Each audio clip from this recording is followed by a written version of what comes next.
Selamat ulang tahun. Coba Pak lagi Pak. Hari ini.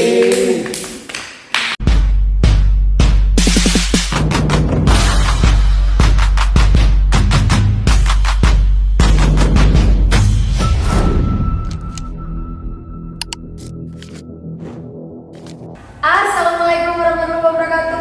Kembali di Dapur Bicara Podcast, dapur letter seputar musik, komunitas, budaya, dan lifestyle.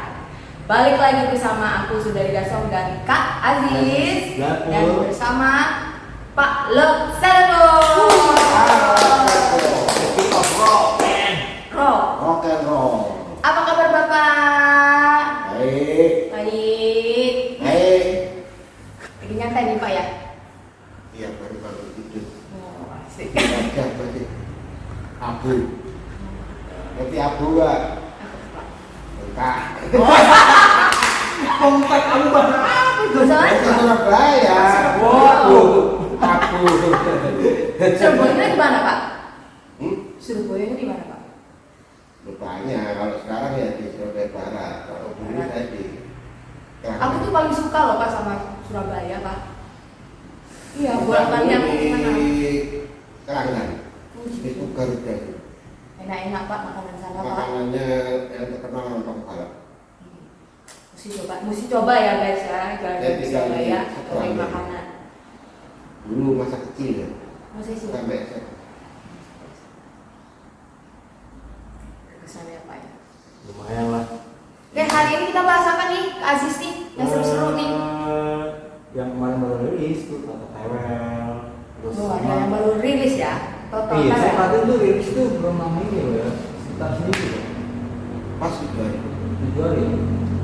Hari ini juga. Hari ya. Album paper bareng. Sebetulnya ngobrolnya permintaan Kota itu udah dari tahun lalu, cuma saya minta ada tambahan lagu Pak Tua yang versi instrumental. Karena itu kan ikonnya dia. Dia dulu populer sebagai musisi itu, puncaknya ya pas dia ikut nyanyi di lagu Pak Tua itu.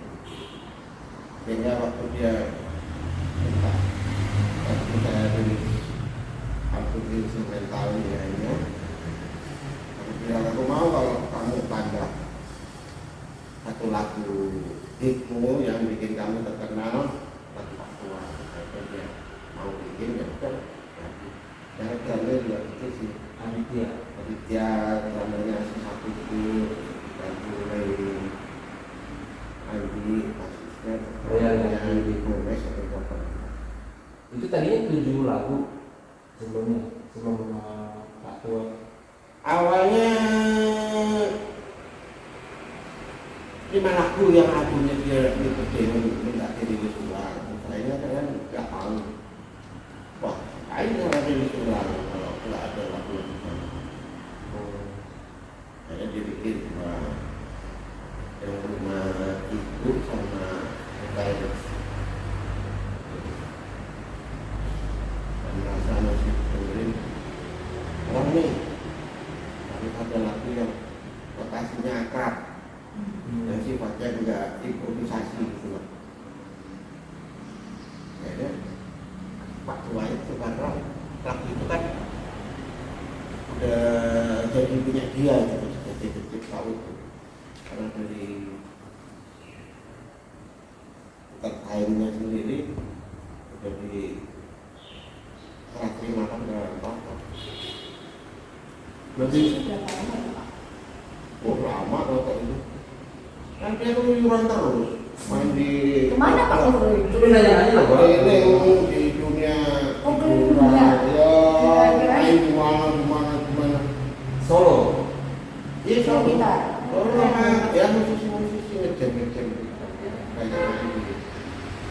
Di album yang baru ini berarti total 8 ya? Iya, 8 lagu itu ada Pak Tua, Lady Ledian, Macan Lanang, Macan Lejo, Kontra, Rumah Ibu, The Village. Saya kata apa? Ternyata Di terlalu tua kan. Iya, emang masih muda Pak, masih 17. Ini yang belum betul. Kalau lagu favorit dari album Abang Toto Tewal ini yang paling Pak lo suka apa Pak? Yang paling greget gitu? Ya tetap yang notasi yang paling akrab sama orang kan ya Pak Tua. Tapi kalau secara musikalitas ada beberapa yang lumayan punya juga itu yang aku namanya itu kayak Depok 1880 itu juga musiknya buat kalau kita ngopi santai tengah malam di hutan kayak gimana di sini itu enak juga. Sama yang rumah kita rumah itu juga apa ya jazz rock gitu. Musiknya kalem menunjukkan jiwa. Super ngopi ya Pak? Ya cocoknya kalau kita santai relax gak mau musik terus dia orang nyanyi ingin relax menemani kita santai sambil ngopi di pegunungan gitu atau sambil makan di lounge di setel di lounge hotel gitu asik Asik. karena memang musiknya kan Lebih memberikan inspirasi gitu. tapi kalau yang galak-galak itu kayak agak manang gitu ya.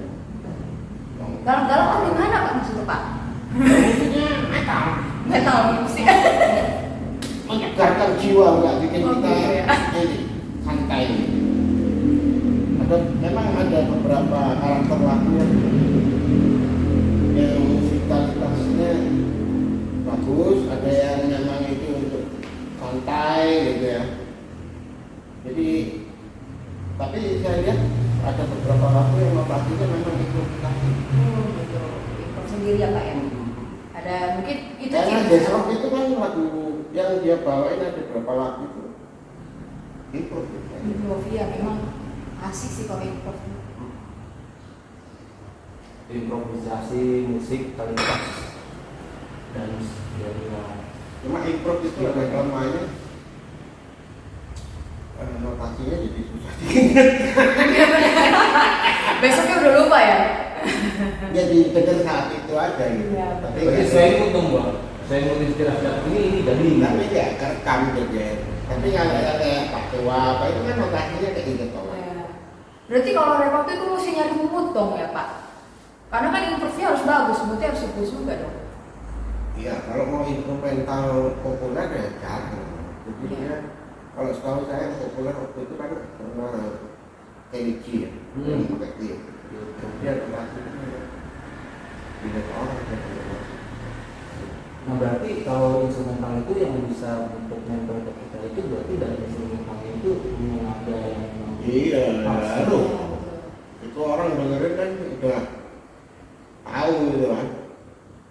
Nah yang memang krusial ini yang apa yang bisa itu memang terbatas juga yang mau mengekspor instrumental yang ada di nyampe kayak ini kan Karena kenikmatan Indonesia ini belum sampai ke sana, terlalu kecil. Masih condong ke lagu daripada itu. Karena instrumental itu kan ya apa ya, hanya bisa didengar dalam kondisi situasi keadaan yang berbeda. Karena dia ya, kalau kita tahu kita tetap suasananya nyanyi karaoke itu jarang kalau di setelin instrumen itu jarang. Kalau kita lagi santai baca buku lah itu enak di setelin instrumen relax kita lagi tenang pakai headset. jadi paling nggak ada penyampaiannya juga yang memang pas itu ya. Hah? Ada penyampaiannya pas banget sih kalau ngomong gitu. Iya. Karena saya juga mikir-mikir memang jarang-jarang yang saya tinggali Pak. Musisi yang memang. Nah kalau di Jakarta nih di Jakarta deh siapa tuh Pak selain Dr. Tyrone kayak gitu Pak? Yang bisa. Kayaknya ada beberapa musisi Dewa Bencana juga pernah bikin. Kalau kasar jangan sama ya pernah bikin. Cuma mereka mungkin di Dewa Bencana cuma saya berpetualang juga untuk mempromosikan itu. Toto juga sekarang lagi jalan, diundang ke Medan di beberapa tempat itu. Dia juga rajin memperkenalkan agen-agen yang dia.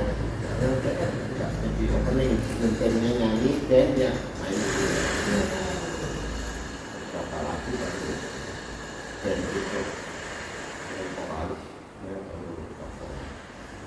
Kalau boleh tahu Pak, dari sekian banyak kota yang didatangi, yang paling kota yang paling senang ada instrumental aja tuh di kota apa? Ya musik banyak Toto. Oh gitu ya. Karena Bang, saya- gimana Bang? Bang. Nah, mesti interview sama Toto. Iya, Karena next saya time kita interview eh, sama Bapak. ngikutin Toto Tewel ya. Karena saya kan udah lama nggak aktif di Ada ininya, apa abang Toto Tewel ada kontaknya. TikToknya atau apa? Di IG-nya ada. IG. Tetap ada. Oke, IG Toto Tewel. Kalau saya malah ada. Oh apa tuh Pak? Boleh Pak? Langsung saya di HP saya. Blog Record. Oke, terus Cirebon ya, jangan lupa ya. Jadi, TikTok aja. saya termasuk orang tua yang gaul. Gaul. Punya TikTok, punya IG, punya Facebook malah banyak. Banyak. Apa Pak Facebook ya Pak? Ya sama, Nanti disebut ya? ada. Oh ada ya? Nanti sebutin nama saya ya Pak. Ada, Malang Rock Indonesia Asik. ada. Wis. Banyak. Nah ini dia nih Pak, orangnya waktu itu nama siapa? Nah, itu Pak, saya mau nanya tadi kan, ini jujur ya Pak, Bapak itu salah satu tokoh yang mungkin saya fans lah ya, saya festival udah lama makanya ini alhamdulillah Tuhan tuh baik sekali gitu ya, karena jujur saya ya rock juga ya, mungkin ada sedikit influence lah ya, karena saya pengen nanya, namanya kok keren banget gitu ya, pengen tahu nama aslinya siapa sih, mungkin di tempat lain nggak ada yang nanya, tapi saya mau tanya Pak. Dia nanya sama saya itu. Iya. Kalau di sekolah zaman saya SD SMP itu sampai SMA awal itu ya orang kenalnya saya Owen Rock, dipanggil Rock. Nama kemudian nama semua. Karena kalau terus tahun mulai tahun 2000 saya aktif di dunia entertainment, disco macam-macam lah pokoknya yang hiburan. Nah itu mulai karena mungkin saya badung gitu ya. Oh gitu Pak? Mungkin zaman itu nakal atau nggak biasa mungkin. Ini dipanggil Slebor. Oh, Selebor. selebor pemirsa, ya Allah. Selebor. Dipanggil Slebor. gitu. Selebor, oh gitu. Dipanggil Slebor. Itu kan ada salah satu teman saya teman anak Jakarta. Ya, tahunya kan sama kalau Pak nyimeng-nyimeng gitu kan. Pak panggil saya masih entering, masih SMA.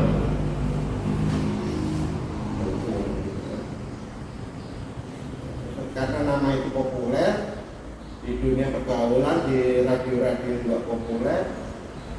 Terus saya kan aktif juga sebagai promotor disco waktu itu lomba-lomba pitching, roll, jaipon, kata gitu ya, saya juga aktif.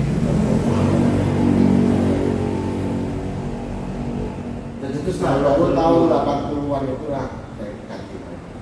Dan itu selalu. 80 ya Pak? Ya tahun 80 saya dapat nama. Selebor. Jadi Selebor. Itu pemirsa, jadi asal muasalnya Tapi dari sempat ada Selebor. kontroversi itu waktu itu nama saya harus mendaftarkan nama warga. Oke.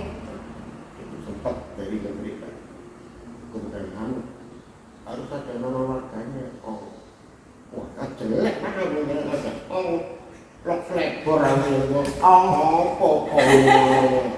akhirnya komplain lagi, ngajukan lagi komplain. Jadi resminya diterima Rock Flavor itu tahun 86. Jadi nama Bapak ini udah terhak cipta ya Pak? Udah. Wow, luar biasa sampai namanya juga. Ya karena waktu itu kan satu-satunya promotor musik era zaman itu yang berani pakai nama pribadi kan baru saya di Indonesia.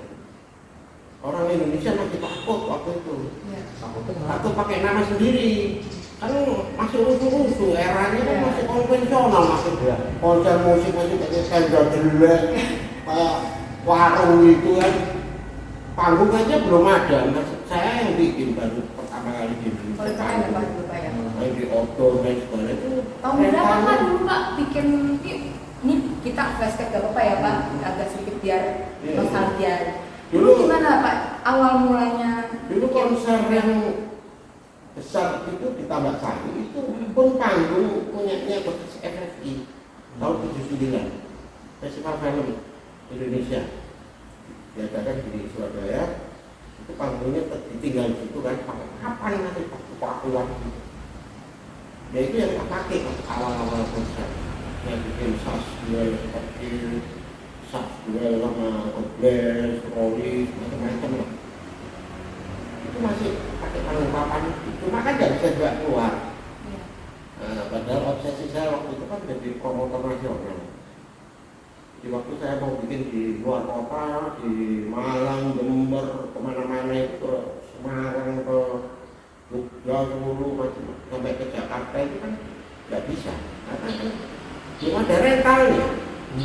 Ini panggung. Barikadenya belum ada, masih pakai duminya. Jadi saya di luar konsep, di barikadenya masih ke Pertamina lewat truk. Mau tuh barikade, jadi lewat truk, diikat pakai bambu, kawatin, duminya diisi air. Buka tanggul pakai PMK, diisi sama air, mobil PMK itu, diisi air. Ya, itu juga tuh. Bikin barikade, nanti tentara polisinya berdiri di atas drum itu, jagain diri, naik panggung kan. Zaman dulu kan rusuh, siapa kan nggak ada barikade, orang naik panggung semua, panggung, lihat foto-foto zaman lama. Tahun 80 itu ya Pak? 80. Iya, era 70-an, 80 itu, lihat tuh kalau band-band konser, kelilingnya penonton tuh panggungnya. Iya, sekeliling mengelilingi Karena ya. kan nggak ada barikade, Benar. ini tuh panggung ya udah penonton langsung. Jadi panggungnya cepet rubuh dong ya Pak ya? Nggak ada ruko, pondasi panggungnya aja kayak gitu. Ya, penonton Pak, ini kan kita bicara soal penonton. Sekarang kan udah sampai ratusan ribu atau apa udah ada di Sekarang berapa model? Dulu pertama kali Bapak bikin penontonnya dari berapa banyak? Makanya, kalau saya kan di penjara itu, saya kan nggak main di Jakarta atau Keliling gitu Pak. Iya, jadi popularitas saya juga merata. Kalau kita ke Medan, ke Aceh, ke Papua, Palembang, Bali gitu ya, Lampung, itu nama saya itu Kalimantan, Sulawesi. Karena orang pertama yang bikin konser besar di luar pulau itu, bawa peralatan sampai di Jawa sampai 16 truk, naik kapal bikin konser di luar pulau itu. Zaman dulu tuh mesti dibawa sendiri ya Pak? Harus sama, karena saya bikin tour itu bukan yang ini bagus Jakarta, yang lainnya jelek, nyewa lokal, produksi lokal, enggak. Semua sama. Politiki apa sini, pakai BRS, pakai apa, pakai les, sama pakai macam-macam kembang api, sama semua. Kita lihat sampai Kalimantan. Berarti udah dibawa, udah disiapin semuanya. Repot ya, Pak, ya? Tur dia. Naik kapal dulu Pak, berarti kalau ke Kalimantan Dia pernah Sulawesi, naik kapal. kapal ya? Iya, coba. Berhari-hari tuh ya Pak? Wah, berhari-hari lagi, kadang-kadang jantung takut nggak nyampe aja. Takut makan hiu ya Pak? Ini kan cuacanya masih nggak bagus. Ah betul. Terus kapalnya juga nggak seperti sekarang, modern. Dulu kan pakai kapal itu kalau ombaknya nggak bagus bisa telat, nggak nyampe. Cuacanya jelek. Karena dulu ada beberapa konser yang kita atas tahun sekitar 87, 86. Saya pernah bikin podcast di Makassar, di Padang, Pari-pari Palu Kuat itu. Saya nyewa itu bawa peralatan panggung. Karena ya kalau bawa kapal ya sudah banyak, takut ntar telat lagi. Telat datang itu kan bisa batal. Hitung-hitung resiko dengan pengeluarannya itu kita karena ada kita Ada kartusnya cuma 3.000. Berarti itu memang harus modal dulu ya kalau buat Nah, waktu itu ada sponsornya Jarum. Udah dari dulu ya Pak ya? Udah dari saat launching itu udah jalan saya sebagai backup. Udah tutup itu ya mereka sampai promotor album ini kita. Jadi album hitam itu sempat masuk di 35 titik. Di zaman seperti hitam itu Godbless itu semua lighting, panggung, barricade saya udah punya. Udah masih pakai stiker kan. Untuk lightingnya pakai stiker. Lighting zaman dulu lah ya Pak. Mulai 89 itu yang saya mulai udah pakai Swiss ini. Udah pakai Lexon, udah pakai kemana, pakai Dry-S, pakai Kansmu, ya udah atraksi apa segala macam itu udah dipikirin, udah pakai background yang bisa diganti. Oh nanti yang main dan sandi backgroundnya Warneta, Pamas ya Pamas, terus gitu ya. Kalau dulu awalnya kamu pakai kayak background kain gitu ya Pak? Gak ada background gimana? Oh kan background ya? nggak ada dulu Sama ngomong dulu. Ngomong ya belakangnya. Dulu pertama kali ya ada spanduk kan. Oh iya spanduk. Tempel. Mulai ada background itu justru era saya. Tak buat background, saya bikinin billboard, baliho, konsep dulu itu promosi itu masih pakai buru kelihatan gitu. Di tim itu aja saya masuk buat jual masa saya. Kayak pasangin foto besar, beberapa albumnya ini. Jadi ada mungkin yang tempat juga waktu jual buat sukses. Karena era itu masih belum ada materi reklame billboard atau baliho, banner itu yang istilahnya. Yang pakai lukisan orang, creator aja dulu tahun 80-an. Jadi orang yang memulai promotor dengan reklame promosi begitu pakai foto sama covernya ini anak sak, gambarnya bandnya di gambar lukis itu karena belum ada print. Jadi kita lanjut lukis yang dulu lukis ahli yang kita bikin gambar billboard itu yang saya panggil materi reklame. berarti Kumpulin itu semua pelukis dari Surabaya tak suruh garap baliho poster kayak terus saat bawa pelik saya kirim ke Jakarta, Bandung, di Serapan, Banten kan praktis dipegat sampaikan. Jadi itu ide saya mulai muncul tahun 85. Dulu awal-awalnya pakai triplek. Ini ongkosnya nggak kuat. Serius Pak, triplek Pak?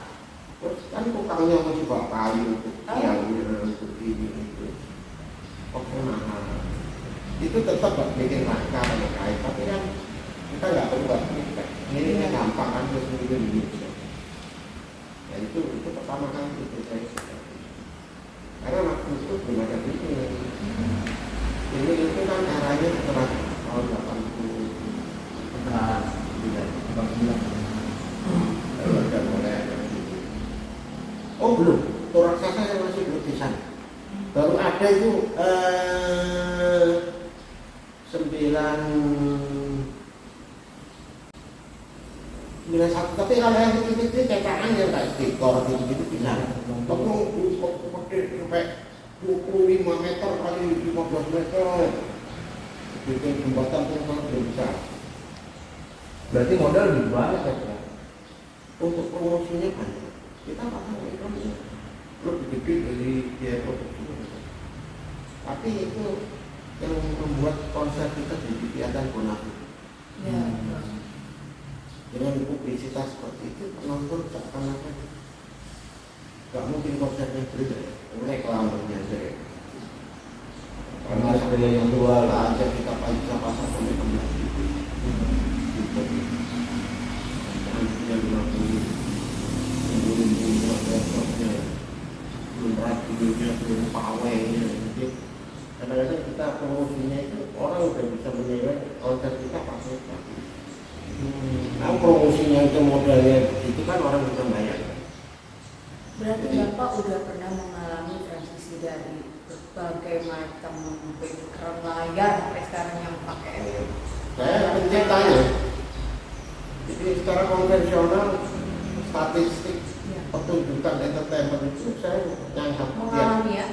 Saya ngangkat tiap tahun. Iya, betul. Jadi jelek, meningkat, meningkat. Sampai peaknya itu 2007 di mana saya menciptakan double stage ya. Terus speaker soundnya itu nyala semua gitu ya. Sehingga itu yang membuat saya apa ya, ditiru lah sampai festival-festival dunia sekarang ini. Jadi itu pertunjukan pertama yang dua panggung yang menggunakan speaker sistem yang nyala baru. Jadi orang nggak perlu penontonnya lari kanan lari sini karena Keren tuh, Pak. dia bisa dengar, Jadi gitu ya Pak. Jadi waktu itu saya kan punya sistem Maxo JBT itu kan ada 64 program, sabnya 30. Cuma waktu di Jakarta sama Cimahi itu saya pakai cuma 16. Sabnya juga 9. Padahal saya punya 64, nggak terpasang semua karena radius lapangannya waktu itu cuma 150 meter. Jadi nggak sempat tak pasang semua karena udah cukup sampai sesuai lokasinya. Tapi secara sistem itu pertama kali karena rental di Indonesia waktu itu belum ada yang punya sistem sebanyak saya. Berarti ini kan Bapak dulu ya? Itu Yang itu seharusnya pertama Bapak dulu dan menciptakan semuanya dan semua termasuk atraksi zaman dulu mana ada kayak kembang api. Saya mau bikin kembang api sama bikin kembang api rekor. Tapi waktu itu kadang-kadang belum ada ya, Pak? Kadang-kadang waktu itu belum ada. belum ada. Waktu itu Jakarta kan baru muncul PCP itu pakai regensi. Bahkan dulu Sofian Ali konser kayak Level Pop itu di Ancol ya masih nyewa panggung 86 87 itu masih nyewa panggung. Ada Loh Kemanusiaan di Jakarta itu masih nyewa punya saya speaker-speakernya apa itu era itu belum ada. Berarti sekarang disewakan ya? Enggak, era itu habis itu era mulai 89 baru ada rental di Jakarta. Mulai tumbuh rental. Tapi kalau rental sound banyak Jakarta. Itu. Era itu kalau Surabaya terkenalnya kan Dimpu sama Lasika. Jakarta itu ada beberapa rental juga lumayan. Duran, terus ada Marley, ada yang terus Udah bertumbuh banyak Pak. Matalang salah satu juga. Matalang dulu, Matalang itu mulai muncul tahun 96. Oh, 96 itu pas saya pegang Ancol di Panggung Maksimal depan. oh Itu baru saya ketemu Matalang. Dulu kan Ancol itu saya sering bikin. Dari tahun 80-an kan saya sering masuk dalam driving Ancol. Di sini semua acara itu ya Pak. Iya, di driving sampai akhirnya ada BND, ada itu kan dulu yang memulai kan saya. Kalau dari perjalanan kan kita bicara rock ya Pak, maksudnya khusus rock ya pemirsa ya. Transisi dari 80, 90, 2000. Bukan hanya itu, karena dulu rock yang menguasai dunia panggung. Ya. Pop apa itu nggak ada konser-konser di lapangan. Jadi tetap stabil ya Pak ya, rock ya. Nah, kalau 10 tahun terakhir ini memang saya kan nggak aktif lagi, tidak regulasi brand rokok dilarang. Itu yang membuat saya memang jadi nggak aktif lah. Kalau sebelumnya sponsor itu kan banyak. sehingga untuk bikin event punya rencana begini itu obsesi saya tercapai semua, sehingga secara karir saya juga udah merasa mentok. Mau mana nih? Mau saya tingkatkan. Kalau saya tingkatkan kan saya harus berlari menggunakan semua. Nanti saya mengkhianati obsesi perjuangan saya awal, di mana saya mengangkat musik Indonesia jadi tuan rumah di negaranya sendiri, terus jadi produser, gitu ya, terus jadi manajemen artis, mengelola manajemen di mana sebuah perjuangan seorang artis ini dari nol, nama baru, terus jadi terkenal, terus bisa menjual dalam sebuah showbiz, gitu ya, tour se-Indonesia sampai ratusan titik, itu udah saya capai. Sehingga saya bingung, sponsor nggak boleh lagi, apa yang mau kerja gitu. Kalau dulu kan kita bisa ngakain konser di daerah-daerah itu kan dengan tiket murah walaupun produksinya bagus kan karena support sponsor. Kalau sekarang misalnya jalan sendiri ya pasti punya, gitu loh, iya kan? Masih banyak, apalagi kalau lihat aturan perpajakannya nggak jelas, gimana showbiz itu pajaknya ikut TAD atau ikut nasional kan. Sampai hari ini kita nggak suka orang pajaknya mau masukin di mana, karena kita di TAD udah bayar pajak, tapi yang tingkat pusatnya masih mau begini, begitu, BPN, itu macam-macam. Unsur sensitifnya dari buat acara itu sensitif, pajak. Itu kalau TAD mah kita harus tertib, itu masalah kepercayaan. Jadi kenapa saya dulu itu di daerah-daerah itu lancar, jabatnya juga senang kalau saya datang support. Ya mungkin kelebihan saya itu,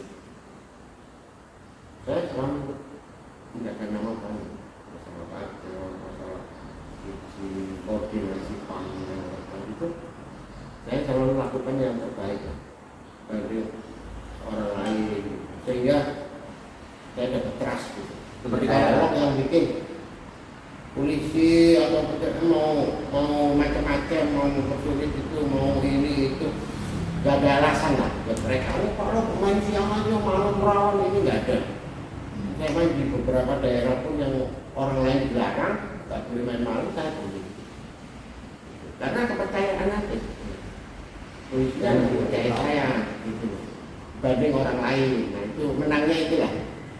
Senioritas saya itu ya, dari zaman tahun 80-an saya banyak ngajarin polisi juga untuk ngamankan konser, sementara waktu itu mereka masih belum tahu lah gimana Pak Lok ngamanin sebuah konser ini, gimana Pak Lok yang mimpin deh, ngamanin Kapolda juga zaman itu, suruh saya ngajarin anak-anak waktu rapat PAM gitu ya, terpaksa saya mimpin. Karena waktu itu pengetahuan polisi tentang pengamanan konser itu masih ini. Iya. Jadi mau apa lo ya, saya jadi ngajarin dulu lah untuk pertama. Kalau sekarang mereka mungkin udah bukan tahu. Tapi dulu kan mereka masih punya ini. Gimana bayangkan masih belum bisa, sehingga paksa saya. Atau ini nanti ini pengalaman sini gitu masuk, nanti kita genset di sini apa itu masuk harus dijaga keamanan ini, kerawanan penonton, ini nggak ada set yang membaur di penonton ini untuk menjaga orang yang nakal yang iseng gitu kan, supaya nggak rusuh berantem ya, minta kepada tidak sensenya antara penonton gitu kan, supaya nggak seragam gitu membaur. Sehingga zaman dulu konser saya itu kalau Intel saya pakainya kayak metal, tak tahu apa Intel pakainya nggak pakai seragam kita pada polisi itu saya tapi itu ternyata ampuh. Gitar deh. Ternyata ampuh. Ampuh ya? Buat konser saya punya aman. Ya kasih. Mereka baru mereka tahu mana orang yang iseng nih mau bikin rusuh gitu. Dia langsung tipping gitu. Nah, tapi dia menciptakan tantangan juga cara penonton nggak ketahuan gitu. Jadi itu proses kita dulu. Kok film parah aman-aman aja ya. Jadi itu salah satu strategi untuk mengamankan konser. Jadi saya nggak banyak pakai keamanan yang seragam, kecuali yang hanya segitu maju. Untuk yang untuk dulu itu karena saya menciptakan sebuah terobosan aparat itu harus bersih. Kalau zaman dulu berapa penonton polisi segala macam aparat itu kan masukin keluarganya seenaknya, nggak pakai tiket masuk istilahnya gitu loh. Oh iya, zaman dulu begitu. Jadi saya ngabung bawa keluarga. Iya. Kalau enggak berantem di pintu masuk. Zaman itu saya harus memperbaiki orang sistem itu. Jadi saya dulu terbilang melalui sebuah kebudayaan yang nggak memalukan gitu lah istilahnya. Ini sebenarnya saya masuk, bayangin kalau polisi tentara punya saudara ini temennya, ini adiknya. Berarti nggak ada batasan ya? Dulu nggak ada.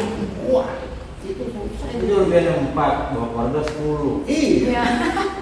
Gratis dong. Iya. Jadi saya kan memperbaiki. Jadi supaya berikutnya ini jangan masukin ini. Nah, mulailah kita profesional. Namanya saya dari itu saya kasih anggaran. Yang penting jangan masukin orang. Ini saya kasih anggaran pengamanan. Ya, komandan jangan ngambil anak buah, komandan sendiri, gitu. Sehingga nggak oke anunya anak buah. Jadinya aman akhirnya. Iya. Tapi ya saya minta nggak ada yang masukin lagi. Tapi itu udah mulai makin tahun makin membaik. Nah sekarang mungkin udah mulai profesional. Nah, kalau di era itu kan budayanya bersih. Iya memang. Parah.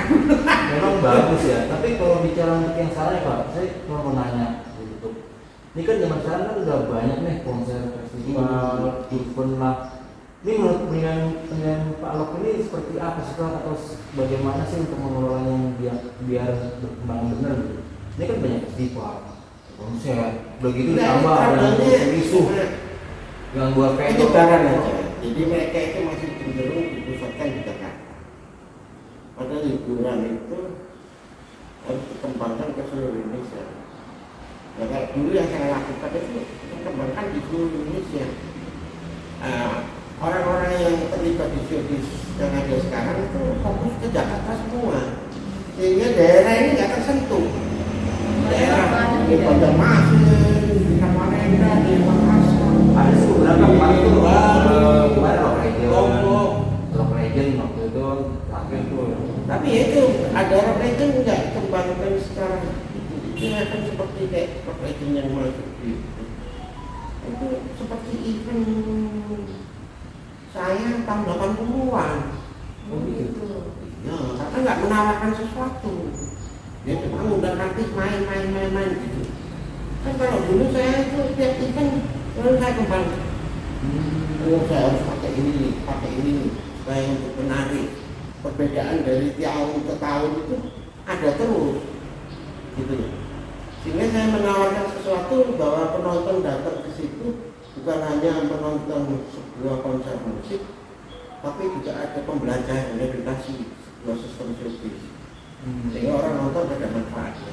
Oh, ngatur penonton itu konsep show itu seperti ini, ada opening, ada atraksinya, ada lagunya, lagu ini, videonya ini, backgroundnya ini. Ada mempelajari sesuatu gitu. Sehingga orang datang itu nggak lihat. Keren juga ya. Gitu. Kenapa nama saya itu lalu? Karena setiap tahun yang dibikin bersama orang lalu kita membuat sesuatu yang bagus, meningkat. Itu kan udah berapa 30 tahun nih Pak. Nah, ini sangat menarik Pak. Itu Bapak kumpulin nggak foto-foto atau video? Wartawan saya malah sendiri malah juga. Wartawan mau ya kepo nih. Banyak wartawan yang tua-tua itu yang sering ikut saya. Saya kan kalau foto dulu kan bawa emas. Iya. Terus ada beberapa wartawan senior juga ada yang ikut, terus wartawan daerah itu meliput semua pasti lain halaman satu kalau saya kalau di daerah-daerah. Makanya saya perhatiin tuh yang satu tuh Rock Legend tuh hanya beberapa titik, tapi memang rocknya Nggak greget dia. Iya, Nggak greget karena memang nggak menawarkan sesuatu. Yang mengadakan publisitas yang sifatnya digitalisasi yang nggak mengarah ke orang awam. iya lebih keren. Nggak ke yang ngundang itu hanya ke musisinya. Publik awamnya orang umumnya nggak diundang. Kalau dulu kan sang billboardnya di jalanan itu hampir setiap jalanan. Terakhir tuh di Bandung, Jogja, Prambanan kan, Prambanan itu pertama kan dia launchingnya di Jakarta di China, itu beberapa titik itu tahun kemarin, tahun itu udah buat Ya mungkin dia masih baru mengenal. yes hobi. Ya hobi tapi dia salahnya nggak datang ke saya di konsultasi. Nggak tahu nih Pak. Rumahnya di mana nggak tahu, Oh. nomor HP-nya nggak tahu. Enggak, karena anak muda sekarang merasa jauh lebih pintar dari dia. Benar, padahal ya Gitu. guys ya, ini ilmu mahal loh yang kita dapetin di sini. Iya, soalnya zaman sekarang tuh ngeliat tuh saya perhatiin tuh ya beda nih, beda festival, konsernya kan saya bingung nih. Mereka jatuhnya tuh kayak mencari duit gitu. Nah ini kan saya nggak tahu ya. Karena kan banyak sekarang kan memang kan kayak belum lama ini saya baca berita tuh di festival ini ternyata omongnya segini. Nah ini untungnya segini, ratusan juta. Ini kok jadi kayak mau membuat obsesi atau membuat kenal just get money tapi gitu aja gitu kan, kecewa kan beberapa artis kan Iya. lagi naik kan, ini zaman sekarang kan lebih ke pokok-pokok. Karena saya lihat dunia entertainment ini pengembangannya hanya di Jakarta, promotor itu juga banyak di Jakarta, sehingga fokus festival-festival itu ada di Jakarta. Ya, baik banget. Konsep yang mereka tampilkan beda-beda. Ada yang tetap berharap musik Indonesia yang jadi menu utama. Ada yang berharap bintangnya artis luar, ya kan? Tergantung visi misi. Ada yang tujuannya undang star dunia untuk cari apa itu istilahnya promosi Indonesia lah, untuk pengembangan pariwisata segala macam. Tapi yang saya dulu perjuangkan kan enggak itu. Yang dulu saya perjuangkan kan sebuah profesi entertainment dari dulu sampai hilir gitu. Jadi saya mengembangkan dulu itu bisnis sebuah entertainment yang dari asalnya promotor, itu jasa ibunya, dari produksinya, pengembangannya kan gitu. Dari punya panggung, sound sendiri, lighting sendiri, sampai pengembangan ke elektriknya, headsetnya, ya pokoknya perlengkapan produksi kita kelola sendiri, punya sendiri, sampai pengembangan artisnya, kita menciptakan artisnya dari nol sampai jadi, sampai bisa dijual, terus manajemen artisnya kita kelola sendiri. Jadi itu menjadi sinergi kekuatan sebuah entertainment gitu. Dimana itu yang membuat kita itu tidak terkalahkan oleh orang lain, karena kita kan bisa saling support antara record company dengan entertainment music. Ini masa promo album kita support, sehingga itu bilang promosi, karena album itu paling susah dijual. Kenapa? Tuh, memang susah. Kamu tanya orang lain, mana ada record label yang berani? Tanya aja ke Sony, Aquarius, label-label besar lah. honor. Bisa nggak ada yang jualan lagu rock di Indonesia? Kenapa sih musik apa mereka? Iya, Memang kita pengen susah. tanya nih, kenapa itu? Kenapa?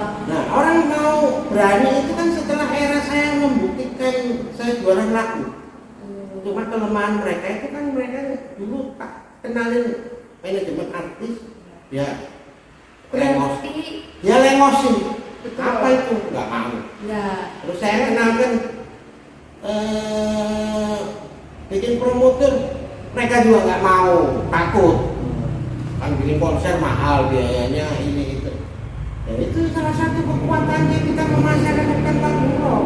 Kalau TV kita radio kan kalah sama lagu pop.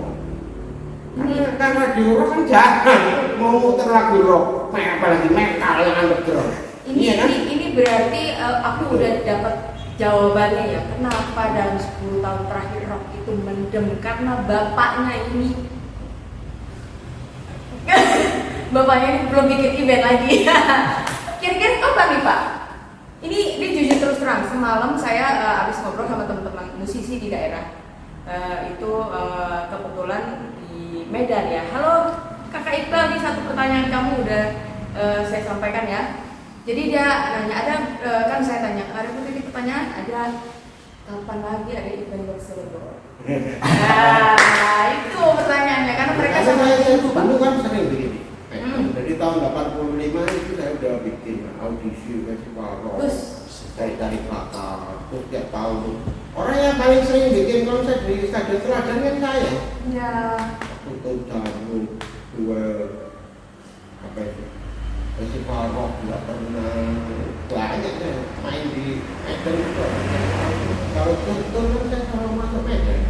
Betul iya. Di Medan namanya juga. Makanya ini alasannya alasannya kenapa rock ini hampir mati ya. Maksudnya kemarin ya pemirsa saya itu hampir mati mungkin. Ya Gimana nih, mungkin Pak? karena sejak saya, kalau orang lain bilangnya kan turun gunung itu dari gunung turun. Kalau saya ini Dari gunungnya itu anak pensiun, itu nggak aktif. Artinya dibilang mengundurkan diri atau enggak, tapi saya memang merasa cari sponsor di luar sigaret ini kan agak kesulitan. Gitu. Karena beda kepentingan. Kalau dulu kan ya istilahnya kita jualan tiket, bisa tukar rokok gitu kan. Nah ini sehingga sponsor ini mau buat uang lah untuk subsidi penonton, tiketnya nggak terlalu mahal harga jualnya.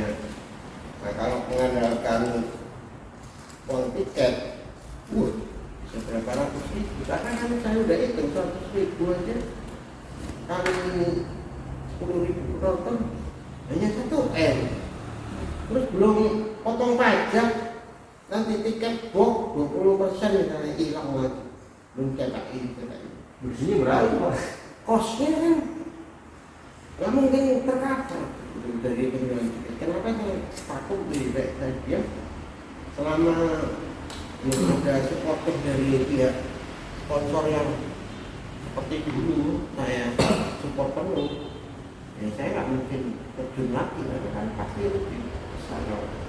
Kalau saya nggak punya kepentingan lain itu selain kita ngangkat musik Indonesia, ya ada kepentingan sponsor juga di situ gitu untuk tarik mereka, sehingga bisa seiring lah kepentingan sponsor dan kepentingan saya juga memasarkan lagu rock gitu kan. Kepentingan di situ. Sejak Pincang nggak boleh itu, brand aja nggak boleh kecuali tagline. Ya waktu itu memang lama itu prosesnya untuk memasyarakatkan itu. Nah kalau sekarang kan udah beda-beda. Sekarang udah ada super musik, mungkin orang tahu itu dan super Amel, oh dengan A aja orang tahu itu aman. Dengaran nggak gitu, oh ini Surya Nation, orang tahu bukan Surya Nation, Intermusik atau apa gitu ya. Itu kan butuh waktu masyarakat kan.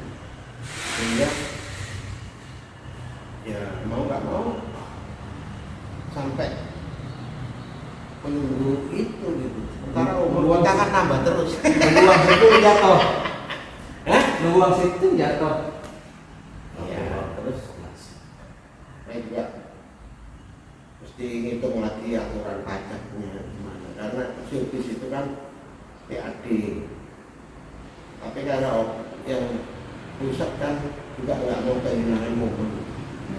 Momen itu kalau lihat kita service aktif punya omset banyak yang maunya ngerampok, itu yang saya juga males. Kira service itu untungnya banyak kan gitu. Karena aku bilang ya begini saya jadi penonton aja, saya mau tahu promotor Indonesia ini kekuatannya gimana. Jadi Kalau tidak ada kaitan sama politik ya, kita Iya. nggak mau urusan. Karena belakangan sejak COVID itu kan service banyak dimasukin politik gitu kan, kepentingan politik sehingga kelihatannya hidup gitu kan. Nah kalau nanti normal saya mau tahu siapa promotor itu yang kuat bertahan gitu kan. Siapa nih? Yang belum itu. Kalau saya mungkin yang bertahan itu gengnya Ismaya, ya karena dia memang punya kepentingan lain. Dia punya kafe, Iya, punya restoran mas bisa ya. bikin di rumah keras, segala macam. Dia ada bintang-bintang sampingan lain yang menunjang. Sirkulasinya Kalau itu. dulu kan musik saya. Nah, yang bertahan nanti itu mungkin juga Diandra. Diandra, Dia ya. punya kepentingan Ya. musik sama pameran. Iya. Bisa dua saja. Jadi dia ada dua. Kalau mengandalkan murni, ya aku yakin nanti yang bertahan itu berapa. Berarti harus ada beberapa jalurnya lagi ya. Nah, saya tadi bapak bilang Ismaya dan Diandra, saya perhatiin juga memang benar berarti ke kamera. Terus Ismaya Iya, dia ada kepentingan lain. Tuh, kalau nggak salah STPC atau apa ya Ismaya. Jadi ada Saling support yang Iya. iya. Jadi Nah, satu sama lain. Itu baru bisa kuat. Kalau berdiri sendiri, sementara dia bukan manajemen artis, bukan promotor, atau apa produser, bukan orang yang punya produksi sendiri, ini akan sulit. Kalau dulu saya kuat kan karena dari ini dulu sampai hilir saya kuasai sendiri. Berarti Artis-artis saya sendiri, manajemen saya sendiri, produksi punya saya sendiri, nggak ada yang sewa. Izin saya ngurus sendiri, pakai TOE lokal gitu aja. berarti Ismaya dan Diandra nih. Ya, Ismaya dan Diandra sudah diprediksi. Memang udah terbukti. Tinggal kita kerjasama aja, oke? kadang saya mikirnya juga gitu pak. Waduh ini kayak promotornya beda-beda ya. Agak sulit dengan agak susah. Cuman apa tergantung penilaian mereka kan? Beda-beda. Mereka hebat, walaupun hanya beberapa kota, karena itu mungkin pusat kota bisnis yang di Jakarta, Surabaya itu. Kalau yang mana ini kan di Jakarta Bali. Iya. Karena memang kota itu yang mengunjungi. Yang di belakangnya kemarin kan viral kan yang DWP itu. Kasus terakhir itu juga nanti ya, ada pengaruh tapi mungkin sedikit. Iya. Mungkin berikutnya juga polisi masih nyata. Iya, karena saya lihat nih lumayan yang viral itu kan DWP, oknum bla bla bla ya kan Ismaya, waduh, ngeri juga tuh sampai kan dia statement kan. Oh oke, karena kan dia dalam satu asosiasi kalau nggak salah APMI kan asosiasi promotor itu kan ada Ismaya ada Diandra. Saya kurang lebih saya kurang perhatiin karena memang masuk di sini tuh memang benar-benar dijaga. Ada Golka, ada Rekato, terus ada Doni yang misalnya lagi naik nih adanya itu Rafael dan kecamatan ada Green Day ya kan saya perhatian itu ada sistemnya yang berani mengatakan gitu kan kakak dengan benar kejelasan asosiasi yang bisa menangani semuanya. Asosiasi itu kan perkumpulan antara CEO aja. Nah, masalah ini kan mereka jalan sendiri. Kalau ada trouble memang maju atas nama asosiasi.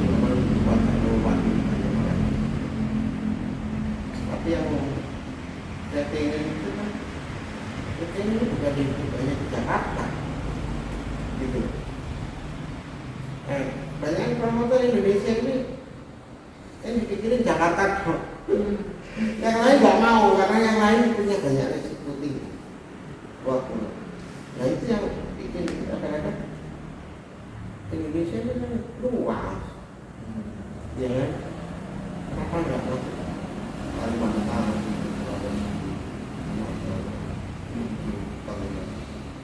Kembangkan. Mereka kayaknya nyanyi itu kecil semua. Mungkin ya itu pertimbangan market, juga biaya terlalu besar. Karena mungkin harus dilatih hotel, masa persiapannya, kosnya, ya, transportasinya. Memang bikin di luar itu orang kos jauh lebih gede dari Jakarta. Biaya. Kenapa orang Jakarta lebih senang bikin Jakarta? Karena begitu dia bilang, waduh bongkosnya biar pesawatnya ini kurang berapa hari ini dong. Di sini kan mereka nggak ada kos itu. Sementara harga tiketnya mahal. Kalau di daerah kan nggak bisa mahal. Iya. Jadi jomplang itu, kosnya tinggi, income-nya kecil. Kalau tapi dulu saya kan enggak, itu tantangan promotor kan. Kalau dulu tak atasi itu dengan ngejar sponsor memang. Jadi yang tak kejar sponsornya gede, ya kali. Dan sponsor juga punya obsesi target marketingnya tercapai, sehingga dia wah dengan jalan sama top level namanya makin ini, produknya juga ini, sehingga ada kepentingan lain juga ikut bersama saya jalan. Itu yang mudah. Nah, tantangan promotor itu kan nggak sekedar cari duit. Kalau era saya itu kan pengakuan profesi. Kalau sekarang? Kalau sekarang masih obsesinya mereka kan masih ngejar duit. Profit aja. Kalau dulu saya usaha kasihan nih orang Kalimantan masa nggak pernah nonton konser kelas internasional. Kalau saya nggak masuk ke sana kan dia masih Cooper. Banda Aceh itu pertama kali saya masuk Banda Aceh, orang Banda Aceh itu nggak ngerti panggung. Saya mesti berantem dulu sama berapa itu masa ramenya jam 8. Oh iya jam. Iya. 8-7. Iya. 8-6. Jam berapa sih? Kalau musik sini itu suka mati. Tapi saya akhirnya berhasil. Wah, terus seram di Mekah. Main gitu. Kuatan lagi berapa? Tahun 89 main di Stadion Lantinang. Full tiket sold out. Itu membuat mereka wah enak ya jadi orang Jakarta. Yang dulu dia merasa terbelakang, nggak mengenal hiburan yang mewah, yang bagus. Akhirnya mereka menang. Nama saya wangi di sana. Ya, karena saya menciptakan sesuatu yang mereka terkenal ya. Apalagi yang umur-umur yang tua, ternyata wah saya hidup di era saya. Jadi dia nancep gitu yang dia tonton itu. Ingat terngiang ya. Ya, yang selama dia nonton pertunjukan ini the best gitu. Ya, the bestnya ini the best king of rock. Sehingga saya mencapai sesuatu yang orang lain nggak bisa capai. Aku rasa pada kangen nih Pak dengan Bapak. Kangen Bosan betul ya. tahun saya Kangen sekarang sekali. ini Mbak. Kalau sekarang saya kan udah tua, saya pengennya itu kan Masih muda Pak, katanya kata gaul. ya spiritnya saya masih muda, tapi saya kan harus membina dan kasih kesempatan. Saya dulu sebetulnya kalau mau aktif tetap bisa, cuma saya berpikir kalau saya ada terus mungkin nggak muncul yang muda-muda, karena persaingannya kan pas dekat. Nanti saya terlalu mendominasi kan juga tidak enak. Ada anak didik gak Pak dari sekian banyak promotor? Susah, harus mencintai diri pekerjaan. Oke. Kalau orang orientednya kerja itu dari uang, nggak akan ketemu. Karena di dunia yang saya hidup ini kadang-kadang bonyok pun saya lakukan. Karena cinta ya Pak? Karena itu karena jaga nama baik. Jaga nama baik. Oke. Reputasi saya udah ganti. Tak mungkin saya nggak tahu. Gitu. Resiko Jadi saya harus lakukan apapun itu. Berat gitu Pak. Berapa sih kamu? Iya buat kita juga buat single buat fighter juga. Jadi kita nggak mungkin gara-gara duit terus buat saya duit masih bisa dicari lah apalagi zaman dulu saya kehilangan begitu banyak. Saya masih ada waktu untuk nebus gitu loh. Yang penting namaku tetap baik. Itu aja kan. Nggak cacat sama orang, masalah uang, masalah ini. Apalagi kalau zaman dulu lebih susah ya Pak komunikasinya ya. Nggak ada WhatsApp, nggak ada apa. Nggak ada telepon. Iya. Harus datang zaman dulu. Luar biasa loh hebat. Harus berkunjung. Iya, ngomong-ngomong soal komunikasi Pak, kan tahun HP itu kan tahun 90-an ya. Itu tahun 80 gimana Pak? Bikin event keluar kota, apa pakai surat-suratan surat cinta gitu? Iya, pakai surat cinta. Gimana Pak? Saya pernah gagal. Gimana? Gara-gara surat cinta. Gimana Pak? Karena kantor kan belum ada telepon. Jadi kasusnya bukan gagal total ya. Yang gagal total itu karena regulasi, karena pemerintah yang melarang. Langsung dilarang kayak Semarang waktu kita bikin podcast, stories, mau manggung dilarang. Tak tahu alasannya aneh buat saya waktu itu. Demi di bagian bangsa atau apa terus aneh lah zaman itu.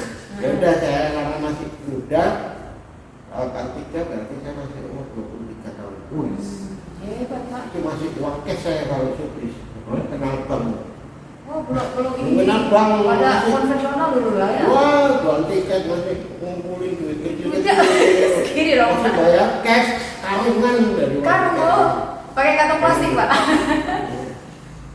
Jadi apa ya?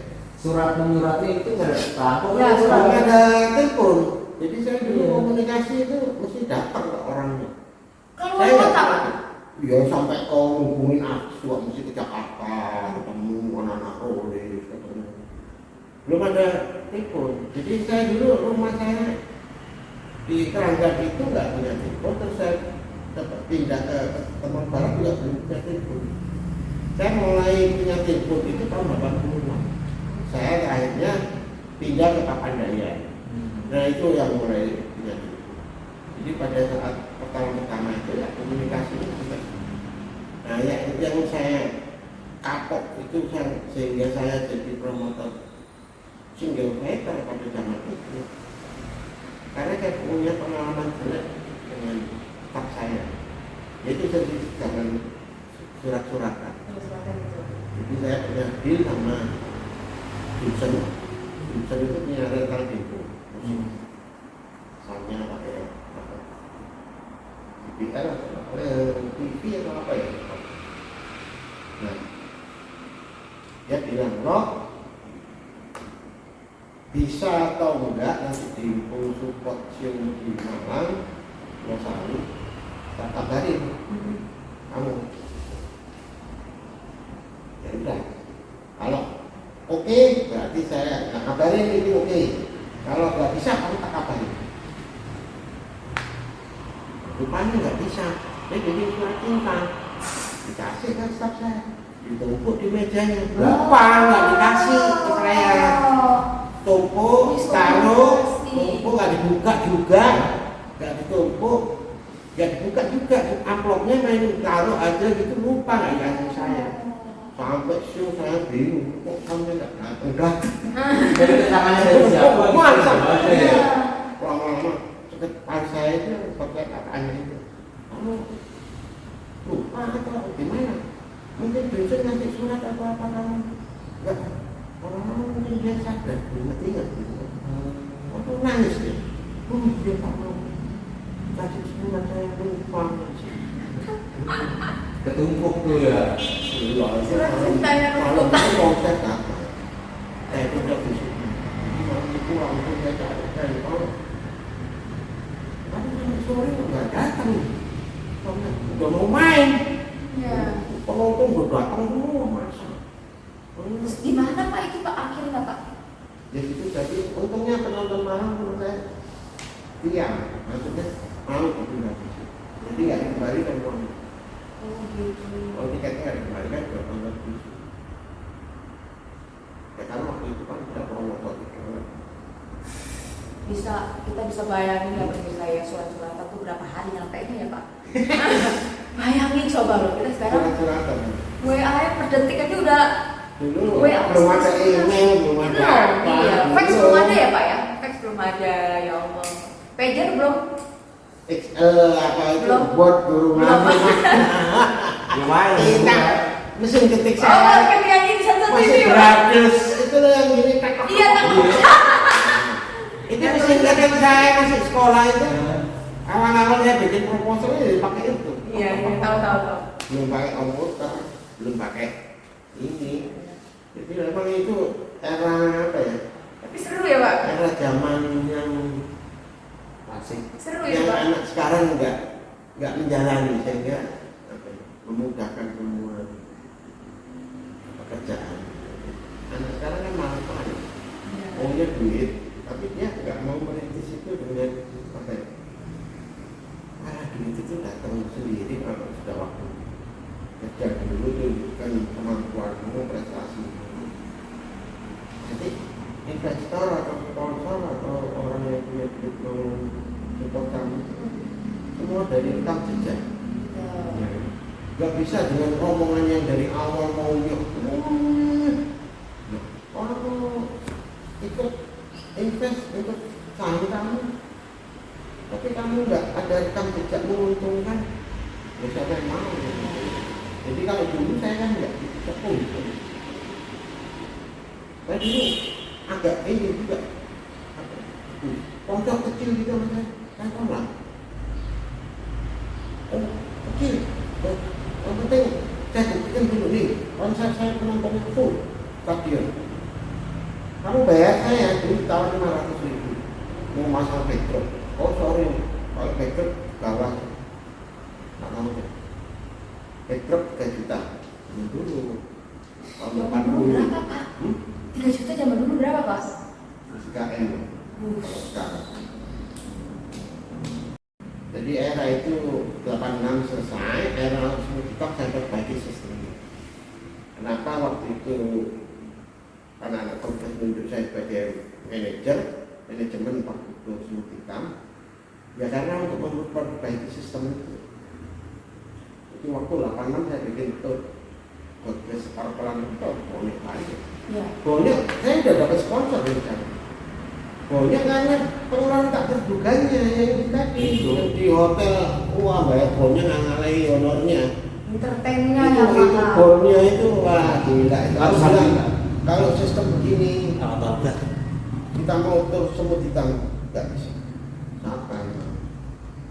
Kalau biaya tak terduganya melebihi kontrak artisnya ya aku yang punya enak akhirnya tak tentukan kalau kamu mau sistem tak rubah gini ada uang makan uang transport juga yang nggak berkepentingan nggak boleh ikut hotel juga gitu jatah mau istri ikut boleh bayar sendiri itu Berarti salah waktu manajemen semut hitam sama raksasa itu tak pegang goblok orang dengan sistem seperti itu baru aku bisa untung itu awal-awal pegang goblok terus Berarti salah satu yang berubah konsep dari kontrak yang lebih profesional ini salah satunya iya Pak saya juga ini ya. Jadi semua promotor ngikut gitu ya, Pak ya. udah mulai saya benahi semua benang khususnya entertainment ini baru mulai enak baru budget itu terkondisi dengan baik Ya. dulu nggak terkondisi makanya banyak panitia kabur zaman dulu nggak bayar artis kan karena kontrak itu dulu ya agak ngaco ini perasa artis suka lihat tanggung panitia udah berlebaran akhirnya tinggal kabur nggak bisa pulang gitu kan banyak dulu Nggak ada LO gitu ya, Pak, gimana dulu, Pak? Nggak ada LO. belum Kalau saya sendiri Oh, sendiri-sendiri. belum ada enggak warga itu nggak ada beberapa doang. belum ini belum ada manajemen staff kayak dulu itu belum ada staff manager Ya. yang tanggung jawab sama lighting tanggung jawab sama artis Ya. Belum ada road manager, belum ada Kan personal semua, ya. semua kan ada anggarannya zaman dulu kan belum ada orang anak band mulai kenal honor duit itu era saya Iya. sebelumnya mereka nggak kenal duit dikasih uang becak ya jalan dia main Berbeda. uang taksi doang Nah. loh zaman dulu tanya aku nggak mana yang pernah pegang godres banyak enggak dia Pernah nggak podcast bayar honornya untuk bisa hidup? Dulu band-band itu hanya punya kesempatan main di pasar malam doang, main di Jakarta Fair, di Monas itu, terus main di Taman Mia, Senayan, kalau Surabaya itu THR, teman-teman. Wah, ada main di stadion, macam-macam. Itu mulai era saya main di stadion. Tepuk tangan dong. Luar biasa. Anak band mulai kena honor itu era saya. Makanya mereka bisa beli rumah. Mereka dulu kan masih perolehan, nggak jelas. Keren. Era mulai musisi itu bisa berpenghasilan ya era. Karena mereka menata sistemnya. Iya, jadi semua promotor ngikut kan, karena bagus terpatang. Nah mungkin ada pesan nggak Pak buat mereka nih yang kecimpung nih di dunia entertain Pak, dari pondoknya?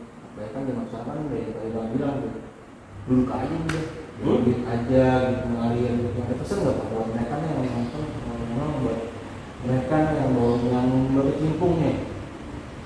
memang saya nggak bisa memberikan apa yang diinginkannya untuk anak sekarang, karena untuk mempunyai kemampuan seperti saya juga sulit, karena kan harus punya nyali besar, harus punya pengetahuan, punya obsesi, punya cita-cita yang setinggi langit yang belum pernah dilakukan orang, saya harus capai gitu. Itu memang butuh keberanian, dan nggak semua orang punya keberanian itu. Mungkin punya uang, tapi nggak punya keberanian. Kalau dulu saya kan berani, seorang waktu itu berani naik kendaraan darat, saya survei. Sebelum saya tur itu kan harus survei dulu sampai Pak Aceh. Jadi saya jalan-jalan masuk Lampung, survei jalan-jalan untuk masang spanduk, baliho, radio saya dulu, radio ini yang tetap bentrok. Saya survei dulu ke Padang, Palembang, Jambi, Bogor, Pekanbaru gitu ya, sampai Medan, itu kan saya survei dulu, nggak langsung bikin ya. Jadi saya sendirian tuh batas. Ini backpacker Pak? Iya. Backpacker dulu? Iya, Pas tas penteng gini udah bawa pakai berapa hari tuh Pak surveinya Pak? Cepat saya sehari-hari. Oh sehari-hari oh. Kan diantar sama ini ambassadornya Gali.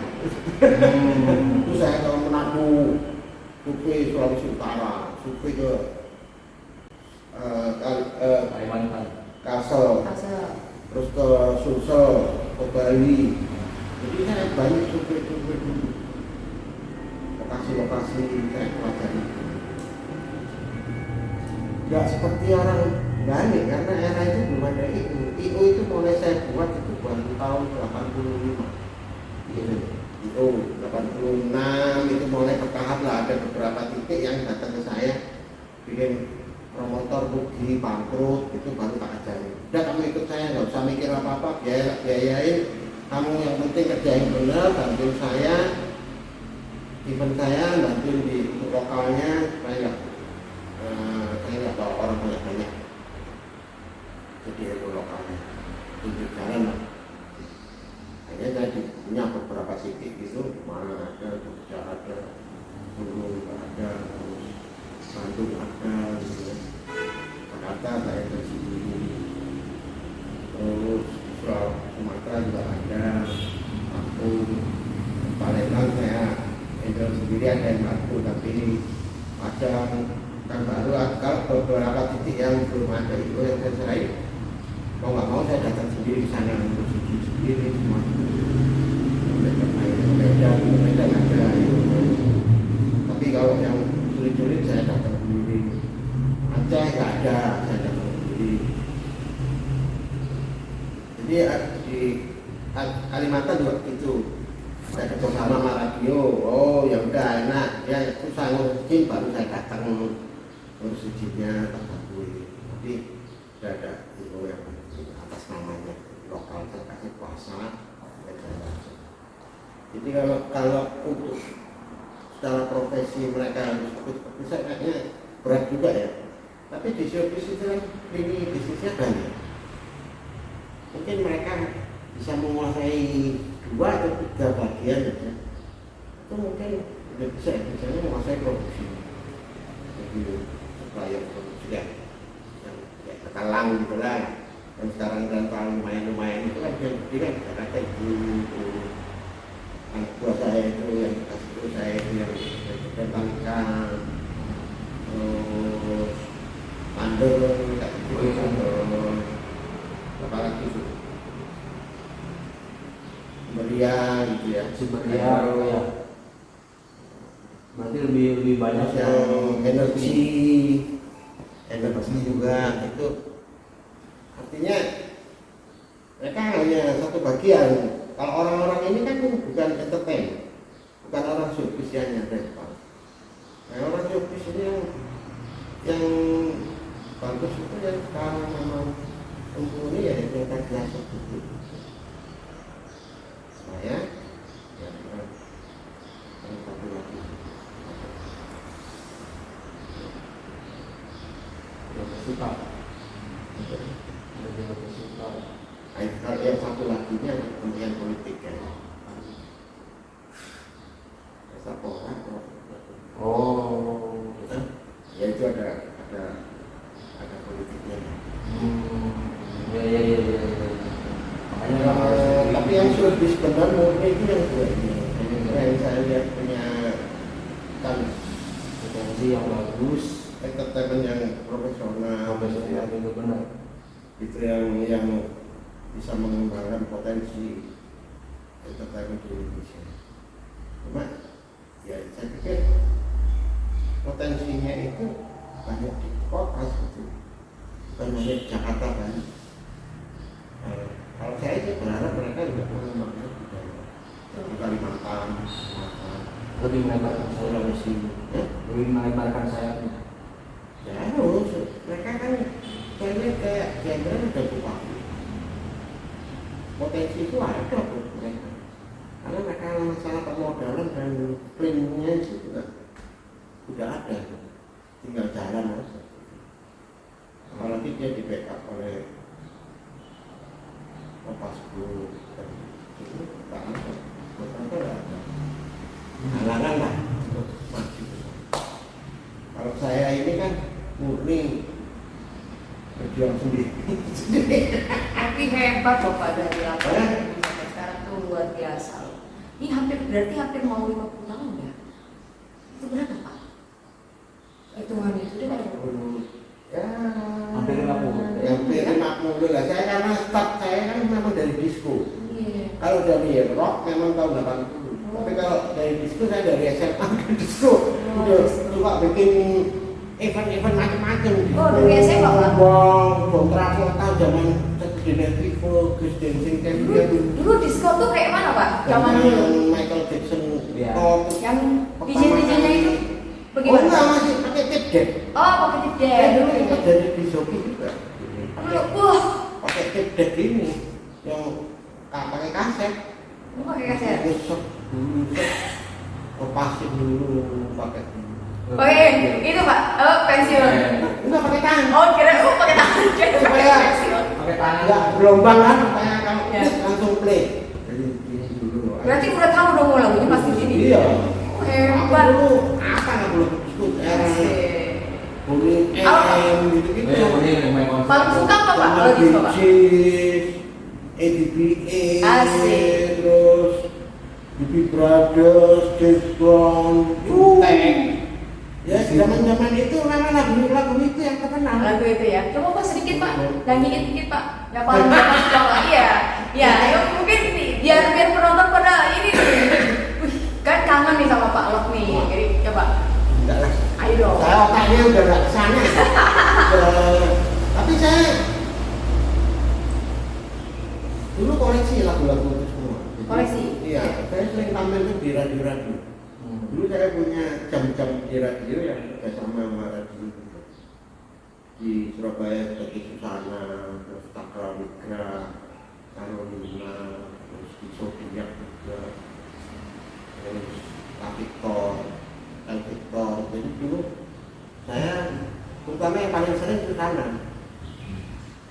Saya sering ngambilin lagu-lagu disco gitu. Jadi saya blok 1 jam, saya tampil. Ini Jakarta apa Istilahnya Surabaya, Pak? koleksi terbaru dari Oklepo Diskotik gitu. Di Jakarta Surabaya Pak? Oh, Oh ya. Terus saya kan ngetop tuh di kalangan radio. Asik. Banyak produser yang mulai era kaset barat. Oke. Nitip kaset temennya. Oh ada baru, nitip sebarin radio. Asik. Mulai kita dititipin produser Jakarta Asik. untuk sebarin kaset baru. Dapat Kaset terima baru, kasih ya. saya kirim ke radio. Puterin ya. Itu awal-awalnya. Terus mereka mulai sponsor aku bikin lomba gitu, disco, Joget disco apa?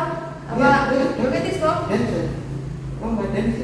Dancing, oke. Saya dulu lombanya itu ya, selain disco juga ada caca, Wis, caca. ada jazz, ada rock and roll. Jadi macam-macam. Kalau bangsa jazz, rock and roll itu pesertanya hampir semuanya pramudia tuh, khusus. Wah, karena mereka zaman dulu itu diwajibkan bisa dansa. Dua itu Iya, jadi mereka les kalau siang itu. Oh, zaman dulu tamunya beda. Sekarang kan dulu tamunya orang-orang tua, emang tujuannya cepat malam itu dansa. Iya. Asik, joget gitu ya Pak? Zaman dulu gitu tuh. Jadi terus saya suka bikin lomba, itu ya pesertanya ya rata-rata cewek-cewek gitu yang itu. Wah, Gitu. Karena mereka dulu kalau ada lomba gitu mereka latihan. Wah, kalau bikin lomba rock and roll yang dilempar-lempar. Iya. Ambil di diskotik mana. Saya paling sering dulu di Taman Tirta. oh, Yang bekasnya yang sekarang Shangri-La Hotel Oh, di I see. Medan Jepang itu. Dulu itu kalau menang, saya tuh ada hallnya itu saya juga bikin. Ya. Rame itu ya Pak ya? Wah, enak, itu full terus. Alhamdulillah. Terus saya pernah bikin juga lomba break dance. Itu zaman Bapak bisa berdance?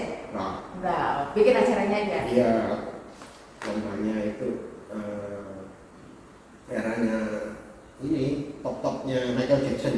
Yang Gila, lagu bener, itu. bener. beat it. Wah, itu. Jadi itu era Michael Jackson, Oh. eranya John Travolta sama Olivia Newton-John. Nah, lagunya yang top-top zaman itu kan punya Pixies namanya. Wah, Itu era musa mudaku. Jadi udah 15 tahun gitu ya Pak? 15, saya nggak 17. kuliah waktu. Jadi waktu mau kuliah, saya malah DJ di Bali Beach sebulan. Waktu kebetulan diskotiknya terbatas yang di bawah. Hanya bikin disko permanen gitu di waktu itu. Dan itu selama proses renovasi diskonya itu. Yang ngajak saya Dempo Musik, Johnson. Dan dia naik motor, ayo ikut loh. Man, Bali. Rapo. Ini oleh job disco. Oh enggak. Tak pikir kalau nggak ada. Akhirnya kan Bali lumayan 1 bulan gratis ya kan. Jadi dikasih tempat tinggal sama ya, karena cari pengalaman. Gitu kan. Itu mungkin pengalaman saya membuat saya menggiring akhirnya masuk ke dunia entertainment. Nah, Cuma saya dulu jadi pelaku awalnya pemain, akhirnya jadi pelakunya. karena ini tahun-tahun Ya, karena saya selalu mengembangkan, oh ini bisa tak manfaatkan. belajar ya Pak? Senang belajar. Dulu saya asalnya anterin teman saya yang suka bikin fashion show, anterin naik motor. Ayo. Awal mulanya ya Pak? Iya. Temen apa demen Pak? Hah? Temen apa demen? Teman lah. Oh laki, kirain perempuan. Fashion Enggak, show. cuma dia biasa ngerjain acaranya Taylor. Oh, Penjahit. CNC. Jadi dia itu sering bikin acara fashion show gitu. Oke. Rakawati. Jadi saya awalnya gitu. Akhirnya saya bikin sendiri. Zaman dulu konsep kan pakai diskotik. Tapi ya pakai fashion show juga. Itu zamannya lagu Can't Take My Eyes Off juga? Hah? Can't Take My Eyes Off You, sambil ya kan? Ini bahas soal lagu nih, satu pertanyaan lagi Pak. Ini yang mungkin pertanyaan yang pribadi, tapi pengen tahu Pak, dari sekian lagu, dari sekian banyaknya artis rock, Bapak paling suka lagu apa? Judul lagu apa? Lagu siapa? Gini ya, kalau saya secara industri, apalagi yang nanti mungkin yang membuat nama saya harum sepanjang masa, termasuk Aceh, saya selamat ulang tahun. Selamat ulang tahun. Karena lagu itu kan saya punya ide itu memang zaman itu kita harus berbuat sesuatu untuk musik Indonesia yang bisa dikenang ratusan tahun. Sepanjang masa. Oh. Jadi akhirnya terpisah lagu sama itu. Artinya ya, sama lagu terima kasih. Oh, terima kasih, jangan tuh. Oh gitu. Terima kasihku. Ya, itu Coba Pak lagunya. sedikit Pak, nyanyi Pak. Hah? Sedikit nyanyi. Yang tadi udah. Belum, lagi. Lagi itu kan hostnya yang nyanyi. Asik. Oke, semua di sana. Asik. Selamat ulang tahun. Coba Pak lagi Pak, lagi Pak. Hari ini hari yang kau tunggu, bertambah 1 tahun usiamu, bahagialah kamu ini. Semuanya. Bukan dandan cincin atau seikat bunga atau puisi, juga kalung hati. Malah bukannya beli atau gak modal dikit yang ingin aku beri padamu, doa tulus hati.